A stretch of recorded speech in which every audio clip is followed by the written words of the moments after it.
안녕하십니까. 지난 한 주간도 평안하셨습니까? 지난 시간 좀 우리는 르네상스와 인문주의에 대해서 우리가 공부를 했습니다. 하나님 나라는 질서의 나라인데 그 질서가 파괴됐죠. 하나님, 인간, 자연 만물, 이 질서와 조화를 이루는 것이 이제 하나님 나라의 삶입니다. 그런데 이 질서가 깨어졌어요. 이 질서가 르네상스를 맞이하게 되는데, 하나님께서는 이 중세 교회는 하나님보다 그 누가 위에 있냐면 교황이 위에 있어요. 교황. 하나님 위에 교황이 자리를 차지하게 되고, 이제 르네상스 시대를 맞이하면서 교황에 의해서 인간의 이성이 이제 말하자면 하나님과 자연 그 교황이 인간의 이성이 섰다는 거예요. 그것이 이제 우리가 르네상스와 인문주의를 통해서 하나님께서 인라이트먼트 계몽의 시대를 열어가는 시대를 우리가 알 수가 있습니다. 그래서 많은 사람들에게 계시를 통해서 레버레이션이라고 그랬죠. 깨달음을 주어서 그들이 이제 이 하나님 나라의 숨겨진 비밀을 이제 깨닫게 되고, 그러면서 새로운 시대, 말하자면 인본주의 시대와 말씀으로 이제 하나님, 그동안 이제 하나님이 교황 밑에 있고 이성 밑에 있던 시대를 이제 다시 말씀으로 종교 개혁을 통해서 이 지금 하나님이 이제 다시 제일 위해서는 말씀, 아드 폰테스라고 그랬죠. 아드 폰테스. 종교개혁자의 말로 하면 솔라 피데 솔라 스크립투라. 솔라 피데 솔라 스크립투라. 오직 믿음, 오직 하나님의 말씀으로 시대를 열기 위해서 하나님께서 역사 속에서 일하시는 걸 봅니다. 그러면 우리는 지금까지 초대교회에서 중세교회까지 수없이 많은 신앙의 역사적 인물들을 우리는 살펴봤습니다. 그러면서 하나님의 역사를 통해서 사람들을 어떻게 움직이고 그들을 이끌어가는 것을 우리는 그 역사를 통해서 공부했던 사실을 알 수가 있습니다. 그러면서 저는 이제 생각을 해봤어요. 과연 역사의 주인들은 어떤 것이냐. 오늘날 이제 역사의 그 교회사를 이뤄나가는 주된 인물들은 어떤 자들이냐. 바로 이제 나와 여러분들 같은 자가 교회사를 이끌어가는 자들이라는 것입니다. 교회사를 이끌어왔던 많은 인물들은 세상에서는 많이 그들의 이름을 잊고 알려지고 했지만, 오늘날 현대사회에서 현대사회에서도 이제 미래를 보면 교회사를 이끌어가고 있는 거예요. 지금 하나님께서 교회사를 역사해 간다는 사실입니다. 아멘. 그러면서 이제 누가 교회사의 주인공이냐? 나와 여러분들이 교회사의 주인공이라는 사실이에요. 우리는 이제 세상에서는 아무도 너 같은 사람이 어떻게 교회사의 주인공이냐 이렇게 얘기할 수 있을지 모르지만, 하나님 나라의 생명록에는 우리들의 신앙과 우리 시대의 복음과 열정적인 하나님 나라를 쫓아가려는 우리들의 그 순수한 신앙을 하나님께서 바라보고 계시고, 그 역사 속에서 하나님 나라의 교회사를 이끌어가는 주인공으로 나와 여러분들을 선택했다는 사실을 알 수 있습니다. 얼마 전에 친구 목사님이 우리 김성 목사님이 너무나 힘들다고 이렇게 얘기할 때 내가 그랬어요. 목사님이 바로 교회사의 주인공이야. 교회사의 주인공이기 때문에 힘들고 어려운 거야. 그래서 이제 우리는 디모데후서 3장 12절의 말씀처럼 우리 그리스도 안에 있는 자에게는 경건하게 살고자 하는 자는 박해를 받으리라. 그리스도 안에서 경건하게 살고자 하는 자는 박해를 받아요. 우리는 초대교회나 중세교회에서 그 많은 박해를 받았던 인물들이 바로 나와 여러분들, 현대교회에서는 바로 나와 여러분들이라는 사실이에요. 그런 자긍심을 가지시기를 바랍니다. 아멘. 성경을 우선 먼저 보겠습니다. 갈라디아서 3장 28절.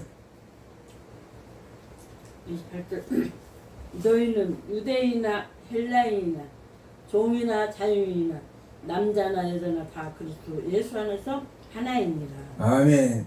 유대인이나 헬라인이나 종이나 자유인이나 남자나 여자나 그리스도 예수 안에서는 하나이니라. 이 말은 인종, 신분, 성별의 차이를 뛰어넘어 모든 사람이 예수 그리스도 안에서 평등한 한 가족임을 뜻하고 평등한 한 가족이라는 거죠.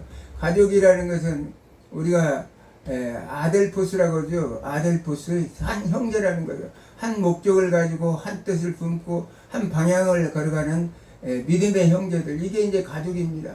그러면서 이제 시네르고스라고 그러죠. 동역자, 하나님의 일을 같이 짊어지고 나가는 자들, 이런 자들이 이제 바로 여러분들이야 내가 이제 이 시대의 역사적 주인공들이고 교회사를 이끌어가는 주체라는 사실을 여러분들이 믿으시길 바랍니다. 교회는 지금까지 이제 우리는 이제 예수 그리스도의 은혜로 여기까지 왔습니다. 그래서 이제 그동안 이제 오늘은 중세교회사의 마지막 강의인데, 그 다음 시간에는 중세교회사 종합편을 한 5개월 동안 했기 때문에 여러분들이 다 잊어버릴 것 같아서 한번 최종 정리를 해서 마무리하고 종교개혁사로 들어가고자 합니다. 이 시대마다 인물들이 나와요. 하나님께서는 아까도 얘기했죠. 계몽주의 시대를 열면서 하나님의 세상적으로는 인본주의 사상이 이렇게 한쪽으로는 피어난가 하면, 하나님 쪽에서는 기독교 인본주의를 통해서 하나님의 말씀으로 돌아가자. 아드 포텐스라고 얘기했죠. 아드 포텐스. 그 말씀으로 돌아가자. 그러면서 솔라 스크라트라, 말씀, 그 시대로 이제 말씀의 시대로 바꾸려고 하나님께 역사의 물줄기를 틀어가는 걸 봅니다. 오늘날 이 어려운 시대에도 우리는 어떻습니까? 하나님 나라의 백성답게 이 시대, 어려운 시대를 우리가 말씀으로 이끌어가기 위한 하나님 나라의 주인공들이라는 사실을 믿으시기 바랍니다. 아멘. 그때 이제 오늘은 종교개혁 이전의 사상자들, 자, 우리가 동이특이 날이 바뀌기 전에는 동이 터 오는 그런 시간대 관계가 있죠. 동을 틀은 이 시점에 이제 종교개혁이 이전 시점에 위대한 사상가들이 있었는데, 바로 존 위클리프라는 영국 사람이었습니다. 그는 영국 출신으로 마르틴 루터보다는 한 200년 앞서 성경의 권위를 세우고 교황과 교회의 타락을 비판한 종교개혁의 샛별이었습니다. 부패한 성직자들의 교권 남용을 비판한 것으로 유명합니다. 교회는 부와 정치적 세력과 연합으로 부패되었으므로, 부와 정치적 세력의 연합으로, 오늘날도 마찬가지예요. 교회가 정치적 세력과 연합한다는 것은 부패한다는 뜻을 말하고 있습니다. 근본적으로 개혁이 불가피하다고 보았습니다. 그는 성경 중심 신앙, 교황권 거부, 화채설 부정, 성경의 자국어 번역을 주장하여 이후 종교개혁의 기초를 놓았습니다. 그는 세상에는 두 가지 지배법이 있다고 보았습니다. 하나는 시민적 지배법이고 또 하나는 신적 지배법으로서 이는 다분히 요아킴이 혁명적 사상의 의미를 지닌 것으로 보고 있었다는 사실입니다. 피오레 요아킴이라는 사람은 역사를 성부와 성자, 성령의 삼위일체에 따라 세 시대로 구분한다고 말하고 있습니다. 자, 율법 시대에는 누구니까 성부 하나님이 지배하고, 은혜의 시대는 성자 하나님께서 역사하시고, 이 자유의 시대에는 성령 하나님의 역사하는 시대라고 시대를 세 시대로 구분했다는 사실입니다. 혁명적인 역사 체력의 종말론을 제시했습니다. 기존의 정체된 중세교회의 질서 대신 영적 자유와 만민의 평화가 도래하는 성령의 시대를 대망함으로써 서구 역사 철학과 사회 변혁 사상에 지대한 영향을 미쳤다는 사실을 우리가 알습니다. 자, 이 지금 요아킴의 그 주장은 뭡니까? 우리가 이단으로 정제되었던 사벨레우스의 양태론적 단일신론입니다. 과거에도 이단으로 정제되어 우리가 이걸 믿으면 안 돼요. 하나님은 양태론적 단일신론으로서 성부시대, 성자시대, 성령시대가 따로 있는 게 아니라 삼위일체의 하나님이에요. 하나님은 삼위일체의 하나님이기 때문에 어느 시대든 하나님께서 창조시대나 역사시대나 오늘날 초대, 중세 모든 시대마다 현대에도 하나님이 삼위일체 하나님 우리와 함께 하신다는 사실을 여러분들은 믿으시고, 항상 주여 하면 여기서는 이미 우리가 주여 하는 소리 속에는 누가 들어가 있냐? 성부와 성자와 성령 하나님이 함께 들어있다는 사실을 믿으시기 바랍니다. 아멘. 위클리프는 교황을 혹평하기를 그는 적그리스도이며 오만하고 세속적인 로마의 감독이며 가장 착취를 잘하고 약탈을 잘하는 저주받은 인물이라 이렇게 얘기했어요. 참 아주 제대로 말한 것 같아요. 적그리스도이며 오만하고, 적그리스도라는 말은 뭐예요?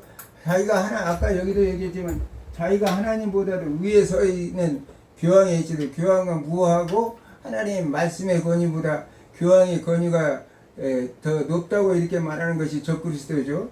자, 오만하고 세속주의 로마 감독이며 가장 착취를 잘하고 약탈을 잘하는 저주받은 인물이라고 말했습니다. 교황도 역시 오리를 지닌 인간에게 그가 죄를 용서할 수 있는 능력은 없다고 봤습니다.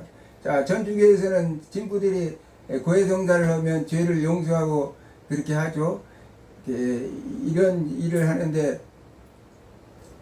그를 용서할 수 있는 능력이, 교황이 죄를 용서할 수 있는 능력은 없다고 보는 것입니다. 예수 그리스도 이름으로 우리 주님이 죄를 사하실 수 있는 거지, 인간 교황이 그렇게 할 수 있는 것은 아무것도 없다는 사실을 아시기 바랍니다. 위클리프는 화채설을 부인하고 공개설을 말했고, 자, 화채설이라는 것은 미사 때 빵과 포도주가 실제로 그리스도의 몸과 피로 변한다는 가톨릭교의 비성경적인 그 내용입니다. 어떻게 우리가 세례 성찬식 때 빵과 그 피가 예수 그리스도의 피와 몸으로 바뀝니까? 포도주가. 예? 포도주가. 포도주가 그렇게 바뀔 수가 있겠습니까? 빵과 포도주가 그렇게 바뀔 수가 없죠. 상식적으로 있을 수 없는데 그렇게 얘기하고 있다는 거예요. 가톨릭은. 공개설은 뭐냐? 빵과 포도주의 본질이 그대로인 상태에서 그 안에 예수님이 함께, 몸이 함께 존재한다는 루터교의 주장입니다. 루터도 조금은 좀 이상하죠. 빵과 포도주는 그대로 있는데 그 안에 예수님 몸이 그 존재한다는 것도 좀 이상한 얘기입니다. 그러나 칼빈은 쯔빙글리의 기념설, 상징설을 넘어 성령의 역사로 성찬시 그리스도의 진정한 신비적 연합을 이루는 영적 인계설을 주장한다. 우리가 세례받을 때, 성찬식 때 하나님께서 빵과 포도주는 그대로지만 그를 통해서 예수 그리스도의 죽으심과 피 흘리심을 기념하고 상징하면서 그때 예수 그리스도 성령의 역사를 통해서 임재한다는 사실이 바로 정통 기독교 신앙의 이 성례전을 이렇게 말씀할 수가 있습니다. 그러면서 로마 교회 무호성이라든지 비밀 고해, 아까 얘기했죠. 고해성사, 신부가 우리가 다 고해성사 하면 그 다 듣고 그 죄를 사해 준다는 그런 고해성사, 연옥사상, 그러면서 성지순례, 성지숭배 등은 성자숭배, 성자들 가톨릭은 성자들이 많죠. 성인 숭배가 아주 그렇게 굉장히 많은데 그것이 다 비성경적이라는 거예요. 성경에 우리가 십계명에 다 어긋나는 일들이라고 우리가 말 수가 있습니다. 성인 숭배, 그래요. 성인 숭배. 이때 중세교회는 어거스틴 토마스적 전통교리에 따라서 예정교리를 따르고 있었습니다. 칼빈의 어거스틴의 예정론을 따르고 있었다는 사실이에요. 그러나 위클리프는 뭐 때냐, 교회는 예정된 사람들의 전체 조직이라는 어거스틴의 불가시적 교회론을 수용했지만 그리스도의 신비한 몸과 선택된 자들의 불가시적 교회를 분명히 동일시한 신비한 몸에 대한 새 해석의 교회론을 주장했어요. 자, 우리 여기 지금 위클리프는 어거스틴의 불가시적 교회론은 눈에 보이는 제도적 교회 안에 참 신자와 거짓 신자가 섞여 있다고 인식해서 출발합니다. 그는 구원받을 자가 있고 구원받지 않은 자도 교회 안에 있다는 사실을 말했어요. 참 굉장히 그 당시에 깨어났던 신학자였던 것 같아요. 위클리프가. 그러나 그는 교회 안에 교회에 구원받지 못한 사람도 있고 교회 하나님의 예정 가운데 선택받은 자도 있다고 이렇게 구분해서 말했다는 사실을 상당히 앞서 나가는, 우리가 오늘날 칼빈의 예정론에서 말하고 있는 것과 아주 맥을 같이 하는 그런 그 예정론을 얘기하고 있습니다. 그러면서 이 개념은 훗날 종교개혁자들에게 큰 영향을 주었습니다. 아마 그런 내용이 칼빈의 예정론 같은데 아마 영향을 줬던 것 같아요. 이클리프는 성육신한 그리스도의 인간성에 기초한 신비한 몸으로서 그리스도의 개념 속에 그리스도는 교회의 머리가 된다고 말했습니다. 교회는 그리스도의 몸인데 그 신비한 몸으로서 그리스도의 개념 속에서 그리스도는 교회의 머리라고 이렇게 말했습니다. 맞는 얘기죠. 뿐만 아니라 계층적 구조된 이계 질서 속의 교회를 대항하여 말하자면 로마 카톨릭을 말합니다. 로마 카톨릭은 계층적 이계 질서가 있죠. 제일 위에 교황이 있으면 그 밑에 추기경, 대주교, 주교, 사제들이 있다는 사실입니다. 계급화가 형성되어 있어요. 그 체제 안에서도 예정되지 않은 자들이 있는 것을 지적했습니다. 이 말은 교회 영적 지도자들이라도 하나님 앞에 구원받은 예정된 자가 있는가 하면 하나님을 대적하는 적그리스도의 세력들도 있다는 사실을 이렇게 말하고 있는 것입니다. 그러니까 우리는 잘 살펴야 돼요. 우리가 목사님들이라고 해서 다 아주 영적 지도자고 구원받는 게 아니라 하나님의 말씀을 듣고 말씀대로 행하는 자야 바른 말을 하는 목사님이 진정한 예정된 교회의 지도자라는 사실을 우리가 알 수가 있습니다.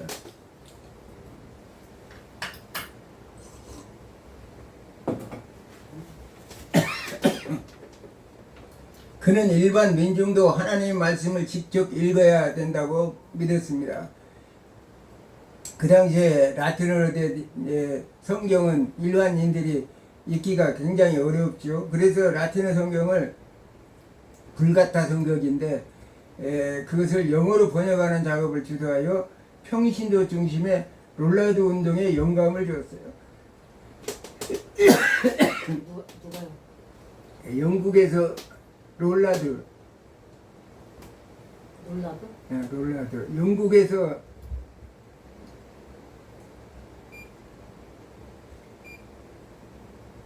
영국에서 롤라드 운동을 주도하게 되었어요. 그 말은 말씀 운동이죠. 오늘날 말하자면 평신도 말씀 운동과 이제 선교 운동을 중복적으로 했다는 사실이에요. 영국인들이 스스로 성경을 읽을 수 있도록 함과 동시에 이는 교황의 권위보다 성경의 권위가 최상임을 은연중에 말해주는 것이었습니다. 그 계련의 강조점은 주권이 하나님으로부터 오고 이 주권은 하나님을 믿는 모든 사람에게 속해 있으며 교황의 성직자의 세속에 대한 지배권을 제거하고 성경의 권위가 그것을 대신해야 된다고 주장하였다는 사실입니다. 아까 교황권이 하나님 위에 교황권이 있었는데 이 교황권이 아니라 하나님의 말씀이 이 위에 제일 위에 있어야 된다고 이렇게 그것이 이제 하나님 나라의 질서와 법칙이라는 사실을 이렇게 이클리프는 아주 뛰어난 사람이었던 것 같아요. 그 당시에 그것을 알고 있는 정도면 상당한 뛰어난 사람이었던 것 같습니다. 세속적 부와 권력을 가진 교황을 비판하며 적그리스도에 가깝다고 지적해 세속적 부와 권력을 가졌어요. 아주 이 세속 권력이라는 것은 뭡니까? 부와 권력이죠. 세속 왕들은 그래서 마치 교황이 황제처럼 이렇게 생각하고 살았다는 거예요. 오늘 대형교회 목사님들도 이걸 이렇게 잘 생각해 봐야 됩니다. 내가 과연 부와 권력을 가진 교황인가 이런 생각도 가져봐야 됩니다. 참된 교회는 눈에 보이는 교황 중심의 조직이 아니라 구원받기로 예정된 자들의 무형적 공동체. 우리는 이제 하나님 나라 공동체는 이제 하나님 예수 그리스도 신앙을 고백하는 사람들의 무리죠. 거대한 건물이나 수없이 많은 사람들의 세력, 힘, 그것이 권력이 아니라 그것이 하나님 나라가 아니라 교회 공동체는 믿음으로 예수 그리스도의 이름으로 구원받은 자들이 모이는 공동체를 우리가 참된 교회라고 이렇게 말할 수가 있는 것입니다. 기독교회의 법률은 오직 성경뿐이라고 그는 말했습니다.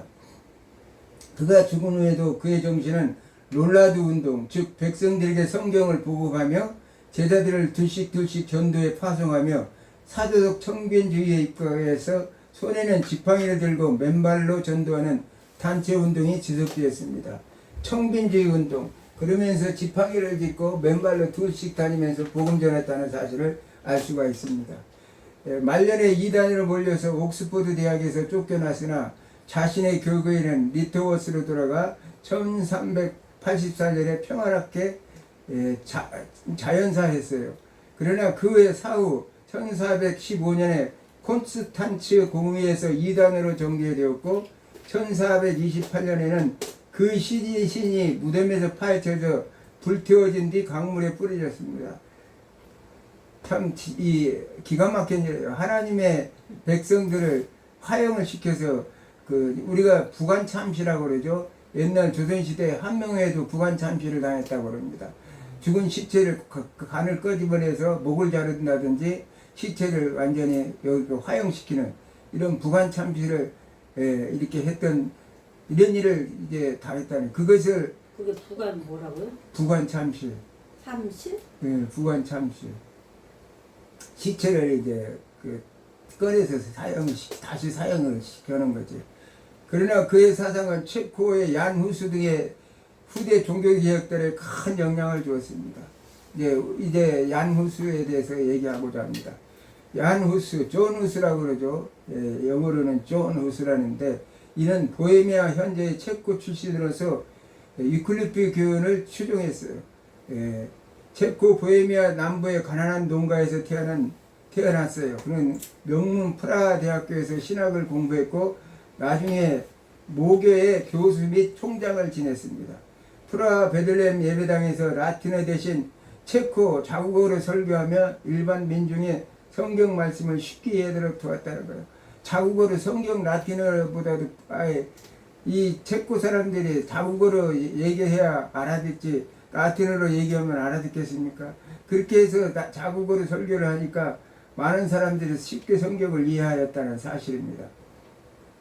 이는 16세기 마르틴 루터의 종교개혁보다 약 100년 앞서 성경의 권위를 강조하고 교회의 부패를 비판했으며 존 위클리프의 영향을 받아 성직매매, 부패한 고위 성직자 그리고 면죄 비판말을 강하게 비판했다는 사실.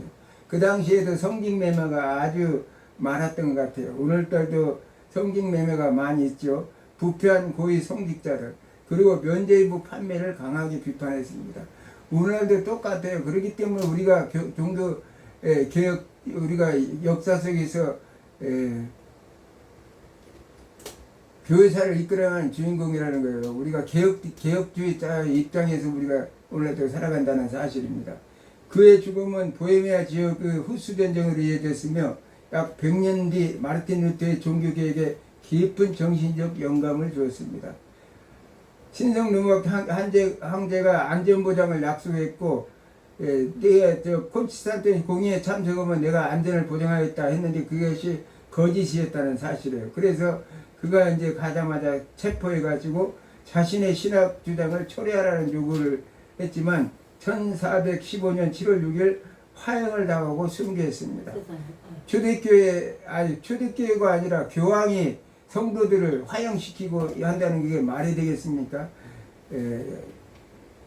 그렇게 아주 부패된 중세교회 시대였다는 사실입니다. 이제 얀 후스는 그가 주장하기를 교환의 사람과 교회 사람을 구별하고 교환의 사람이 있다고 해서 다 참된 회원이 될 수는 없는 것이라고 말했습니다. 아멘. 교회 안에 다닌다고 해서 다 참된 그리스도인은 아니라는 거죠. 우주의 교회의 머리는 오직 그리스도이며 유니버셜 처치, 우주교회, 우주적 교회란 유니버셜 처치의 머리는 오직 그리스도이며 교황과 감독들의 통치는 교회에 불필요하다고 했습니다. 민족주의와 개혁운동에 지도했던 그는 성직자의 부패와 성직 매매를 반대하는 글과 강의를 계속했습니다. 오늘 제가 이렇게 말씀드리는 것 같아요. 우리는 아무것도 아닌 것 같지만 지난 역사지만 이것을 다시 반추해보고 우리가 다시 깨어나야 된다고 제가 이렇게 계속 교회사를 얘기하고 있는 것입니다. 아멘. 그는 교황의 면죄부 판매를 공격한 후 교황의 그를 파문함에 함가하여 종교회의의 교황을 고소했으나 결국 모략에 걸려 화형당했습니다. 아까 이 황제가 보호해준다고 얘기해서 거기 콘스탄 공의에 갔는데 그를 이제 꼬셔가지고 들여오니까 붙잡아 놓고 결국은 화형을 시켰다는 사실입니다. 그러면서 다음번에 이제 실제적인 개혁 사상가들이 있는데 사고나 로라라는 사람입니다. 1452년 이탈리아 페라라의 명문 가문에서 태어났어요. 의사가 되라는 가족의 기대와는 달리 세상의 타락에 깊은 회의를 느껴 1475년 볼로냐의 도미니코 수도원에 들어갔어요.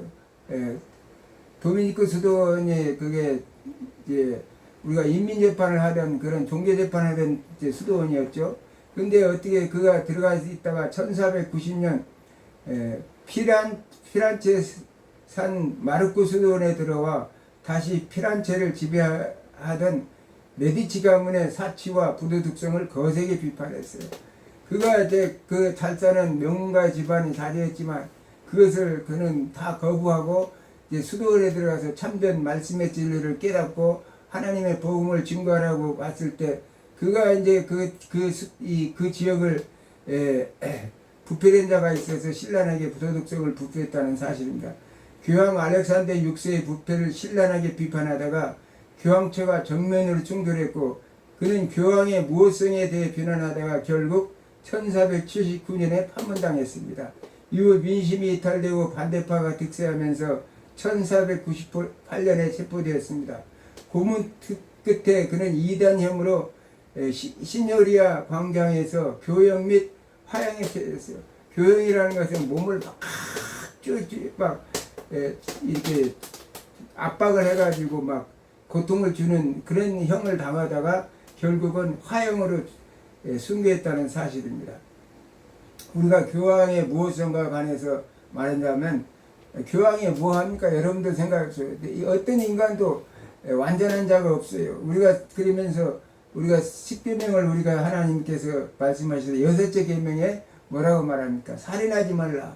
하나님의 형상대로 지으신 인간의 생명을 함부로 해하지 말라는 엄격한 명령이었어요. 하나님의 형상으로 창조된 인간이 함부로 이렇게 할 수는 없다는 사실입니다. 10계명의 제7계명은 가늠하지 말라는 결혼관계를 거룩함을 지키고 가정의 신뢰를 유지하라는 하나님의 명령입니다. 이는 단순한 육체적 금기를 넘어 타인의 존엄성과 순결을 지키는 중요한 도덕적 기준입니다. 그러나 우리가 교회사에 보면서 얼마나 교황들이 간음을 많이 했습니까? 그 첩을 두고 중첩을 두고 여러 첩을 있고 그러면서 살인을 하고 수없이 많은 일을 했다는 거예요. 그렇기 때문에 하나님께서 하나님의 질서를 파괴시키기 때문에 이제는 때가 되어서 이들을 처리할 때가 되었다고 이렇게 생각했던 것입니다. 두 번째 인물이 피터 왈도라는 인물입니다. 피터 왈도는 12세기 프랑스 리옹의 부유한 상인으로 살았습니다. 피터 왈도는 부자의 상인이었다는 사실입니다. 그런데 어느 날 친구의 갑작스런 죽음과 성경 말씀에 깊은 감명을 받았어요.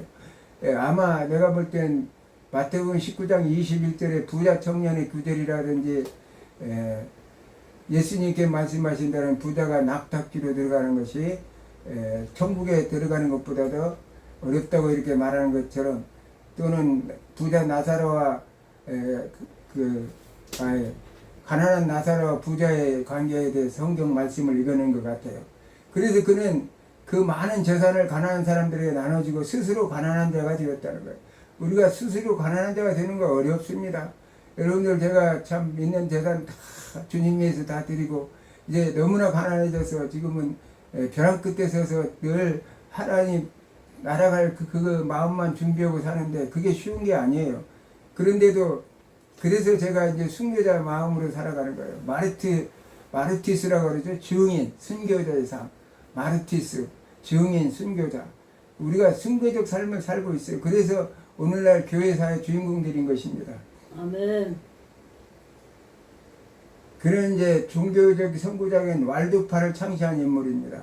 신학자들에게 의해서 성경 복음서를 일반은 자국어 언어로 번역했어요. 이제 아마 프랑스어로 번역했죠. 프랑스 사람이니까. 자신의 모든 재산을 가난한들과 가족에게 나눠주고 사도들의 삶을 따랐더라. 사도들의 삶. 다 버려두고 예수 그리스도를 따랐던 사도들의 삶을 그는 따랐습니다. 제자들과 함께 2명씩을 짝을 지어 맨발로 만들어 마을을 돌며 노방전들을 실시하였습니다. 복음을 전하고 회개를 외쳤습니다.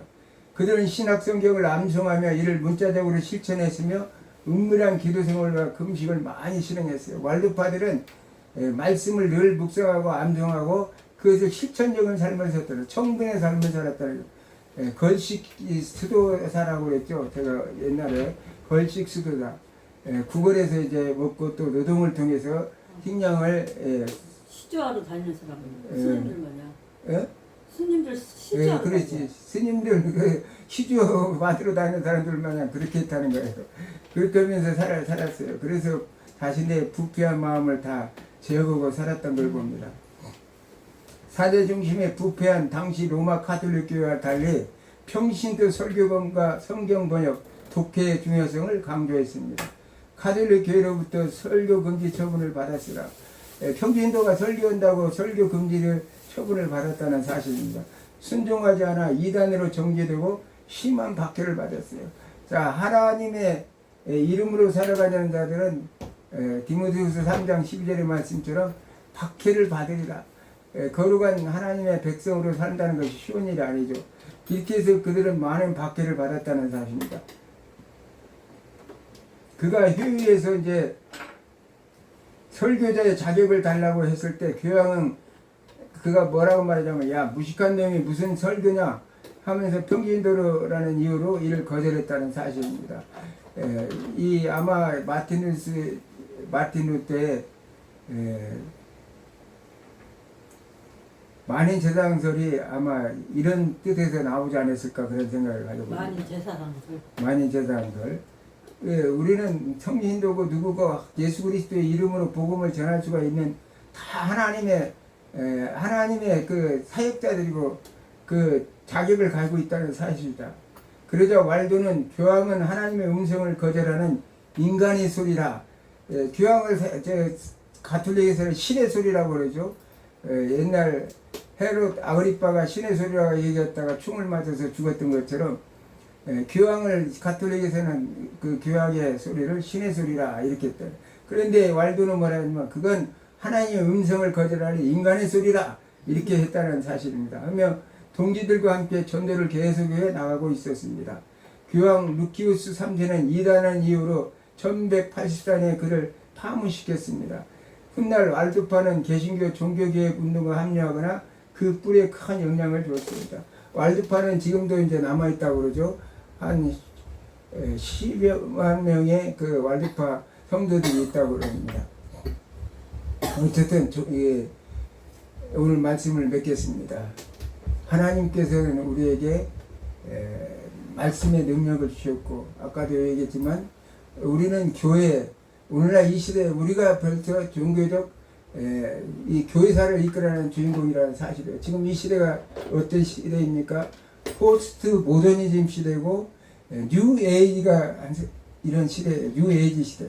그러면서 종교 다원주의 시대가 오늘날 이 현대 교회에 아주 뿌리를 내리고 있어요. 그러면서 종교 다원주의 하다 보니까 에큐메니컬 운동, 이 교회 일치 운동에 지금 찬성하는 대형교회 목사들이 주도적으로 하고 있죠. 그것은 이 로마 가톨릭과 연합하자 이런 이제 얘기에 로마 가톨릭과 연합하자 그 얘기인데 그러면 결국은 어떤 문제가 생기느냐? 우리는 그 어려운 선조들이 신앙의 선배들이 피 흘려서 이렇게 해온 종교개혁의 의미가 완전히 쇠퇴되고 다시 로마 중세교회 부패된 교회로 돌아가자는 얘기예요. 그러니까 중세교회가 뭡니까? 부패와 아주 타락과 모든 것의 온상이었죠. 하나님보다 위에 서고자 하는 그런 교만한 마음 때문에 생긴 중세교회사라는 사실을 우리가 알 수 있습니다. 그렇기 때문에 우리는 오늘 또 이 생각을 가지면서 오늘 이 시대가 내가 이 시대에 바로 교회사를 이끌어가는 주인공이다. 오늘 그동안 여러 가지 공부해왔던 중세교회사를 다음 시간에는 종합편을 해서 한꺼번에 다 정리해서 말씀을 전하려고 해서 다시 리바이벌 해가지고 기억나도록 할까 생각합니다.